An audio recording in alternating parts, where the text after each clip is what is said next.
Good morning everyone. Ninth class में आज हमारा जो नेक्स्ट टॉपिक है इनर्शिया के बाद वो है Newton's first law of motion या लॉ ऑफ इनर्शिया। न्यूटन का जो फर्स्ट लॉ है उसी को हम लॉ ऑफ इनर्शिया भी बोलते हैं, क्योंकि ये इनर्शिया के ऊपर बहुत ज़्यादा डिपेंड करता है। इसकी जो स्टेटमेंट है जब आप वो पढ़ेंगे तो आपको पता चलेगा कि जो इनर्शिया की स्टेटमेंट थी वो भी बिल्कुल एग्जैक्ट वैसे ही थी जैसे कि Newton first law of motion की है। तो न्यूटन के 3 लॉज में से जो सबसे फर्स्ट है हम उसको कर रहे हैं। इसकी जो स्टेटमेंट है वो क्या कहती है कि it states that a body continues in its state. कोई भी बॉडी है वो अपनी स्टेट में कंटिन्यू रहेगी, जिस भी अवस्था में है, जिस भी स्थिति में है उसमें वो कंटिन्यू रहेगी ऑफ रेस्ट, चाहे वो कैसी भी है, चाहे वो रेस्ट है और ऑफ यूनिफॉर्म मोशन, या वो सेम स्पीड के साथ चल रही है यानी कि यूनिफॉर्म मोशन है इन ए स्ट्रेट लाइन, और वो स्ट्रेट लाइन में चलती रहेगी। मतलब क्या हुआ कि कोई भी बॉडी अगर वो मोशन में है तो मोशन में ही रहेगी, स्ट्रेट लाइन में चलती रहेगी। अगर वो रेस्ट में है तो रेस्ट पे रहेगी, वो मोशन में नहीं आएगी। कब तक? Unless an external force applied on it, जब तक कि उसके ऊपर बाहर से एक्सटर्नल, बाहर से कोई फोर्स अप्लाई नहीं किया जाता। ठीक है, तो जब तक बाहर से कोई फोर्स अप्लाई नहीं होगा तब तक कोई भी बॉडी अपनी रेस्ट है तो रेस्ट पोजीशन में, मोशन है तो मोशन में ही रहेगी। ठीक है, तो इसको हम अब यही जो स्टेटमेंट है, क्या ये स्टेटमेंट मिलती जुलती नहीं है इनर्शिया से? बिल्कुल मिलती है। तो सेम जो इनर्शिया है वही जो स्टेटमेंट है वो न्यूटन फर्स्ट लॉ की है, तो इसीलिए इसको लॉ ऑफ इनर्शिया भी बोला जाता है। अब इसके कुछ एप्लीकेशंस हैं। एप्लीकेशंस मीन्स कि इसका हम जो डेली रूटीन है हमारे जो डेली लाइफ है इसका यूज़ हम कहाँ कहाँ कर सकते हैं डेली रूटीन में। तो फर्स्ट जो मैं आपको एग्जाम्पल कुछ ऐसे बताऊँगा जो आप डेली रूटीन में इसको एक्सपीरियंस करते हो। तो फर्स्ट है जैसे passengers thrown in the forward direction when a running bus stops suddenly. जब कोई चलती हुई बस एकदम से रुक जाती है तो उसके जो पैसेंजर हैं वो एकदम से आगे गिर जाते हैं। आपने भी किया है कि आप कभी बस में बैठे हो, बस चल रही है तेज़ स्पीड के साथ, एकदम से ड्राइवर ने ब्रेक लगा दी तो आप एकदम से आगे गिरते हो। क्यों गिरते हो ऐसे? तो इसमें भी जो न्यूटन का फर्स्ट लॉ है वो एप्लीकेबल होता है। कैसे होता है? मान लो आप बस के अंदर खड़े हुए हो, ऐसे बस बहुत हाई स्पीड से चल रही है, ठीक है, तो जब आपका पूरी बॉडी, जब बस चल रही है तो आपकी पूरी बॉडी, आपके फीट जो हैं वो बस को टच कर रहे हैं और आपकी पूरी बॉडी जो है वो मोशन में है। ठीक है, लेकिन क्या होगा अगर बस एकदम से रुक जाए? बस रुक गई, बस के साथ जो आपके फीट हैं वो भी एकदम से रेस्ट पोजीशन में आ गए। ठीक है, बस के साथ जुड़े हुए हैं वो, लेकिन जो बॉडी का अपर पार्ट है वहाँ तक वो रेस्ट वाला जो इफेक्ट है उसको पहुँचने में काफ़ी सारा टाइम लगेगा। तो फीट जो हैं वो एकदम से रेस्ट पोजीशन में आ गए, लेकिन जो बॉडी का अपर पार्ट है वो अभी भी मोशन में है। तो बस जो है वो रुक जाती है लेकिन हमारी बॉडी जो है वो तब तक मोशन में रहती है, इसलिए हम आगे की तरफ गिर जाते हैं। ठीक है, उसके बाद सेकंड इसकी जो यूज़ है या इसकी एप्लीकेशन कह सकते हो, passenger tends to fall sideways when the bus takes a sharp turn. जब भी कोई बस कोई टर्न लेती है, मुड़ती है कहीं पे भी, तो जो उसके अंदर बैठे होते हैं वो भी बाहर की तरफ गिरते हैं। जैसे आप भी बस से स्कूल आते हैं जाते हैं तो आपने भी देखा होगा जब भी बस किसी मोड़ पे मुड़ती है ना तो आप उस मोड़ से बाहर की तरफ गिरते हो। तो क्यों गिरते हो? उसमें भी इनर्शिया काम कर रहा है। आप एक डायरेक्शन में जा रहे हो, उससे मुड़ेगी बस, तो आपकी बॉडी जो है उसके अंदर इनर्शिया है उसी डायरेक्शन में जाने का, लेकिन बस एकदम से मुड़ जाती है। बस के साथ आपकी बॉडी का जो लोअर पार्ट है बस के साथ जुड़ा हुआ है वो भी एकदम से मुड़ जाता है, लेकिन जो अपर पार्ट में इनर्शिया है वो उसी डायरेक्शन में जाने का है। बॉडी का लोअर पार्ट हो जाता है इधर और अपर पार्ट हो जाता है उसी डायरेक्शन में जिसमें वो चल रही है, तो इसलिए हमारी बॉडी जो है वो बाहर की तरफ गिर जाती है। उसके बाद कुछ और इसकी जो एप्लीकेशंस हैं वो हम देख लेते हैं। Passengers tend to fall sideways when the bus takes a sharp turn, ये हमारा हो चुका है, बाहर की तरफ गिरते हैं। उसके बाद नेक्स्ट है athlete take a longer jump if he comes running from a distance when he jumps suddenly from the take off line. Take off line से पहले क्या होता है? कोई भी आपने देखा होगा लॉन्ग जंप का जो गेम होता है, तो जो भी एथलीट होते हैं वो बहुत एक लंबा रन लेके आते हैं, लाइन से पहले ही जंप करते हैं तो बहुत दूर तक वो जंप कर सकते हैं। ऐसा क्यों होता है? तो ऐसा इसलिए ही होता है क्योंकि यहाँ वहाँ पर भी न्यूटन्स फर्स्ट लॉ ही यूज़ हो रहा है। वो कैसे हो रहा है, जब उसकी बॉडी मोशन में है और वो जंप करेगा तो वो जंप करने के बाद भी तो मोशन में रहेगी, और मोशन में रहेगी तो वो ज़्यादा डिस्टेंस ट्रैवल कर पाएगा। ठीक है, जितना वो रनिंग के टाइम में उसने अपनी बॉडी को मोमेंटम दे रखा है वो उतना ही आगे तक पहुँच सकता है। नेक्स्ट है passenger jumping out of A rapidly moving बस fall forward with his face downwards if he does not run forward. आपने भी कभी ट्राई किया होगा, कोई चलती हुई बस से या किसी व्हीकल से आप एकदम से उतरते हो तो हमेशा आप आगे की तरफ गिर जाते हो। क्यों गिर जाते हो ऐसे, कभी सोचा इस बारे में? आपने एक्सपीरियंस जरूर किया होगा। चाहे आप साइकिल से ही एकदम से चलते हुए साइकिल से ही आप एकदम से जंप कर जाते हो ज़मीन पे, तो भी आप अगर साइकिल तेज़ स्पीड में था तो भी आप आगे की तरफ गिर जाते हो। तो ऐसा क्यों होता है? ऐसा इसी कारण से होता है क्योंकि जब आप बस के अंदर हो, जब आप बस के अंदर हो, बस के साथ आप चल रहे हो, आपकी पूरी बॉडी मोशन में है। क्लियर है? आपने जंप किया तब भी आपकी बॉडी मोशन में है। आपके फीट जैसे ही ग्राउंड से टच हुए, फीट ग्राउंड से टच होने के बाद आप, क्योंकि ग्राउंड तो रेस्ट पोजीशन पे है, चल तो बस रही थी, ग्राउंड तो वहीं है, तो जैसे ही आपके फीट ग्राउंड से टच होंगे तो आपके फीट एकदम से रेस्ट पोजीशन में आ जाएंगी, जबकि आपकी पूरी बॉडी किसमें है, मोशन में है, क्योंकि आप बस से जंप किया आपने। तो इसीलिए जब जैसे ही आपके फीट जो रेस्ट पोजीशन में आएंगे ग्राउंड के टच होते ही, बट आपकी बॉडी का जो अपर पार्ट है वो तब भी मोशन में रहेगा, तो इसीलिए आपको आगे की तरफ एक झटका महसूस होता है कि जैसे आप आगे की तरफ गिर रहे हो, और गिरते भी हैं। इसलिए बोला जाता है कि जब भी आप किसी व्हीकल से उतरते हो तो हमेशा जिस डायरेक्शन में व्हीकल चल रहा है उसी तरफ फेस करके आपको उतरना चाहिए, वो सेफ रहता है। क्योंकि अगर आप आगे की तरफ गिरते हो तो आप अपने हैंड्स का यूज़ कर सकते हो अपनी बॉडी को बचाने के लिए। ठीक है, नेक्स्ट जो हमारा टॉपिक यहाँ पर रहने वाला है उसको देख लेते हैं, वो है न्यूटन सेकेंड लॉ। अब जो न्यूटन का सेकेंड लॉ है वो बहुत इंपॉर्टेंट है, ये बहुत इंपॉर्टेंट टॉपिक है इस चैप्टर का। न्यूटन्स के 3 लॉज हैं, फर्स्ट हम कर चुके हैं और जो सेकंड है वो अभी हम कर रहे हैं और थर्ड अभी हमने करना है। लेकिन जो सेकंड लॉ है वो बहुत, इन तीनों में सबसे इम्पोर्टेंट सेकंड है। सेकंड लॉ का यूज़ करके हम फर्स्ट को भी बना सकते हैं, सेकंड का ही यूज़ करके हम थर्ड को भी बना सकते हैं। तो इसको थोड़ा सा ध्यान से देखते हैं कि यहाँ पर न्यूटन ने क्या कहने की कोशिश की है। Newton second law of motion, it states that the acceleration produced in a body is directly proportional to the unbalanced force applied on the body and is inversely proportional to the mass of the body। तो इसमें आपको 2 quantity मिल रही है, एक तो मास की बात हो रही है, ठीक है, और एक दूसरी हो रही है किसकी, एक्सेलरेशन की। ठीक है, वो यहाँ पर दिखाया हुआ एक्सेलरेशन। तो जो फोर्स लगाया, अब एक्सेलरेशन आपने फर्स्ट चैप्टर में भी पढ़ा, एक्सेलरेशन होता क्या है। एक्सेलरेशन को आपको रिवाइंड करो, एक्सेलरेशन होता क्या है।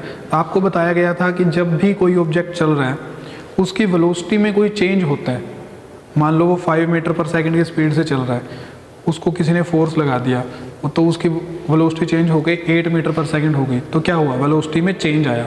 1 सेकंड में कितना चेंज हो गया, 8 थी, 8 हो गई है, पहले कितनी थी, 5 थी, तो 3 मीटर पर सेकंड का चेंज आ गया। ठीक है, तो इसको हम क्या बोलते हैं, एक्सेलरेशन। जब भी वेलोसिटी में चेंज आता है, चेंज इन द वेलोसिटी को आप क्या बोल सकते हो कि वो एक्सेलरेशन है, कि 1 सेकंड में वेलोसिटी में कितना चेंज आया, that is the acceleration of that body. और एक्सेलरेशन कब प्रोड्यूस होगी, वेलोसिटी में चेंज कब आएगा। अभी न्यूटन के फर्स्ट लॉ में आपने पढ़ा है कि जब तक किसी बॉडी के ऊपर एक्सटर्नल फोर्स नहीं लगेगा तब तक आप किसी भी बॉडी की पोजीशन जो है वो अपने आप से चेंज नहीं होगी, यही पढ़ा है। लेकिन सेकंड लॉ में से पहले हम इसी चीज़ को समझ लेते हैं कि वेलोसिटी फिर चेंज कब होगी, या स्टेट है, वेलोसिटी मान लो कोई रेस्ट पे है तो उसकी वेलोसिटी 0 है, कोई चल रहा है तो उसकी वेलोसिटी कुछ ना कुछ फाइनाइट वैल्यू होगी, तो वो चेंज कब होगी, जब फोर्स लगेगा। ठीक है, जब फोर्स लगेगा तभी चेंज होगी ना, तो जब फोर्स लगेगा तो वेलोसिटी चेंज होगी, मींस क्या हुआ, एक्सेलरेशन बनेगी। वेलोसिटी में चेंज होने को क्या बोल रहे हैं, एक्सेलरेशन बोल रहे हैं। तो जब भी फोर्स लगेगा तो एक्सेलरेशन प्रोड्यूस होगी, एक्सेलरेशन बनेगी कुछ ना कुछ। तो वही तो बात न्यूटन ने सेकंड लॉ में बताई है कि it states that the acceleration produced, जो एक्सेलरेशन प्रोड्यूस होगी किसी बॉडी में वो क्या होगी, डायरेक्टली प्रोपोर्शनल होगी किसके, अनबैलेंस्ड फोर्स के, जो अनबैलेंस फोर्स हमने लगाया है बॉडी के ऊपर। यहाँ पर एक वर्ड आया है डायरेक्टली प्रोपोर्शनल, हो सकता है आपको ये पता ना हो तो इसको भी मैं बता देता हूँ। डायरेक्टली प्रोपोर्शनल होता है कि सीधा सीधा रिलेशन है दोनों के बीच में। सीधा सीधा रिलेशन का मतलब क्या हो गया, अगर एक क्वांटिटी इंक्रीज होती है तो दूसरी भी इंक्रीज होगी, अगर एक क्वांटिटी डिक्रीज होती है तो दूसरी क्वांटिटी भी डिक्रीज होती है। ये होते हैं डायरेक्टली प्रोपोर्शनल, यानी कि दोनों एक दूसरे के साथ डायरेक्टली रिलेशन में हैं, दोनों के बीच में डायरेक्ट रिलेशन है। ओके, एक होता है इनवर्सली प्रोपोर्शनल, जैसे यहाँ पर लिखा हुआ है इनवर्सली प्रोपोर्शनल। तो इनवर्सली प्रोपोर्शनल, इनवर्स उल्टा, तो इसमें क्या होगा कि डायरेक्टली प्रोपोर्शनल नहीं है, इनवर्सली प्रोपोर्शनल है, उल्टे रिलेशन में है। मतलब एक क्वांटिटी अगर बढ़ेगी तो दूसरी क्वांटिटी घट जाएगी, एक क्वांटिटी घटेगी तो दूसरी क्वांटिटी बढ़ जाएगी, तो एक इंक्रीज होगी दूसरी डिक्रीज हो जाएगी, जो उस पर डिपेंड करती है। तो ये हो गया उल्टा रिलेशन, इनवर्सली, एक के बढ़ने से दूसरी घटेगी, और डायरेक्टली हो गया सीधा रिलेशन, यानी कि एक के बढ़ने से दूसरी भी बढ़ जाएगी। तो यहाँ पर जब हम हमारी जो मेन हमारा टॉपिक है वो करते हैं, वो क्या है, it states that the acceleration produced in a body is directly proportional to the unbalanced force, यानी कि जितना आपने फोर्स लगाया उतना ही उस बॉडी के अंदर एक्सेलरेशन प्रोड्यूस हो जाएगी। ठीक है, दूसरी बात क्या बताई है, and inversely proportional to the mass of the body, और मास के इनवर्सली प्रोपोर्शनल है, यानी कि जितना बॉडी का मास होगा, जितना ज़्यादा उसका मास होगा उतना ही उसको उसमें जो फोर्स होगा वो कम एक्सेलरेशन प्रोड्यूस कर पाएगा। यानी कि जो एक्सेलरेशन प्रोड्यूस हो रही है वो फोर्स के तो डायरेक्टली प्रोपोर्शनल है, यानी कि ज़्यादा एक्सेलरेशन प्रोड्यूस होगी अगर ज़्यादा फोर्स लगाया जाएगा। ठीक है, लेकिन मास के इनवर्सली प्रोपोर्शनल है। इसका मतलब क्या हुआ कि मास ज़्यादा है तो एक्सेलरेशन कम प्रोड्यूस होगी, मास कम है तो एक्सेलरेशन ज़्यादा प्रोड्यूस होगी। ठीक है, वैसे भी आप देखते हो जिसका मास ज़्यादा है, कोई ऑब्जेक्ट बड़ा है, उसका मास ज़्यादा है, तो उसको आप कुछ फोर्स लगाते हो तो उसकी वेलोसिटी में चेंज कम आएगा। कोई ऑब्जेक्ट हल्का है, उसकी वेलोसिटी अभी 0 है, मान लो ये ऑब्जेक्ट है, इसकी वेलोसिटी अभी 0 है, आपने इसकी वेलोसिटी चेंज करनी है, मीन्स एक्सेलरेशन प्रोड्यूस करनी है, आपने फोर्स लगाया तो इसमें कुछ इसकी वेलोसिटी कुछ बढ़ गई, बहुत ज़्यादा इंक्रीज हो गई, तो इसमें एक्सेलरेशन प्रोड्यूस हुई, फोर्स लगाने से एक्सेलरेशन प्रोड्यूस हुई, इसका मास कुछ है। ठीक है, अभी आप इसकी जगह पे आप क्या करते हो, एक बड़ा आयरन का ब्लॉक ले लेते हो, बहुत बड़ा आयरन का ब्लॉक ले लेते हो, उस पर आपने सेम फोर्स, वही फोर्स लगा दिया, तो क्या उसकी वेलोसिटी भी इसी जितनी हो जाएगी एकदम से? नहीं होगी। क्यों नहीं होगी? क्योंकि उसका मास ज़्यादा है। तो मास ज़्यादा है इसलिए एक्सेलरेशन प्रोड्यूस कम हुई है, मास कम है इसलिए एक्सेलरेशन प्रोड्यूस ज़्यादा हो गई है यहाँ पे। तो यहाँ पर कुछ चीज़ें हैं, इसको एक एग्जाम्पल के थ्रू भी हम समझने की कोशिश करते हैं। यहाँ पर आपको दिखाया हुआ है, मान लो ये एक बॉक्स है, इस बॉक्स का जो मास है वो कितना है, m, इसके ऊपर आपने कितना फोर्स लगाया, F जो फोर्स है वो बाहर से आपने इसको लगा दिया, तो इसमें कितनी एक्सेलरेशन प्रोड्यूस हुई, यानी कि इसकी वेलोसिटी में कितना चेंज आया, कितनी एक्सेलरेशन प्रोड्यूस हुई, कितनी हुई, a एक्सेलरेशन यहाँ पर प्रोड्यूस होती है। तो यहाँ पर इसको अगर मैथमेटिकली दिखाया जाए तो कैसे दिखा सकते हैं आप, a is directly proportional to F, तो डायरेक्टली प्रोपोर्शनल को मैंने ये दिखा दिया, और a is inversely proportional to m। तो जैसे कि स्टेटमेंट में बताया है, सेम उसी तरीके से आपको यहाँ पर लिख के भी बताया है कि एक्सेलरेशन जो है वो डायरेक्टली प्रोपोर्शनल है फोर्स के। मीन्स कि अगर फोर्स ज़्यादा होगा तो एक्सेलरेशन भी ज़्यादा होगी, या कह सकते हो कि अगर एक्सेलरेशन ज़्यादा है तो फोर्स भी ज़्यादा है। यानी कि अगर एक्सेलरेशन ज़्यादा प्रोड्यूस हुई है तो इसका मतलब है कि फोर्स भी ज़्यादा लगाया गया होगा। दूसरा, acceleration is inversely proportional to mass of the body. जब 1/, करके लिखा होता है ना तो उसको इनवर्सली बोलना है। साइन दोनों का सेम ही है, यहाँ पे भी दोनों जगह साइन सेम है, ठीक है। लेकिन यहाँ पर 1/, करके लिखा हुआ है मास ऑफ द बॉडी, तो इसका मतलब है कि अगर मास ज़्यादा है, इनवर्सली है, तो मास ज़्यादा है तो एक्सेलरेशन कम प्रोड्यूस होगी। ओके, तो इस तरह से हमने इसको लिख दिया, a is directly proportional to f। दूसरा, हमें स्टेटमेंट से ही क्या चीज़ मिली है, a is inversely proportional to m mass. इन दोनों को मैंने कंबाइंड फॉर्म में लिख दिया। कंबाइंड फॉर्म में लिखने के बाद क्या मिलेगा हमें, a is directly proportional to f/m, f और ये m दोनों को इकट्ठा करके लिख दिया f/m, ठीक है। f/m हो गया। तो यहाँ से अब इसको हम कैसे लिख सकते हैं, m को उधर ले जाओ, उधर जाके नीचे डिवाइड में है, उधर जाके मल्टीप्लाई में हो जाएगा। तो F is directly proportional to MA, यानी कि जितना आपने फोर्स लगाया है वो डायरेक्टली प्रोपोर्शनल किसके, कि बॉडी का मास कितना है और बॉडी की एक्सेलरेशन कितनी है। क्लियर है। तो यहाँ पर जब भी हम क्या करते हैं, एक हमारे पास जो इक्वेशंस होती हैं, मैथ्स में भी आपने देखा होगा, इक्वेशंस में इक्वल टू का साइन होता है, लेकिन यहाँ पर क्या है, डायरेक्टली प्रोपोर्शनल का साइन है।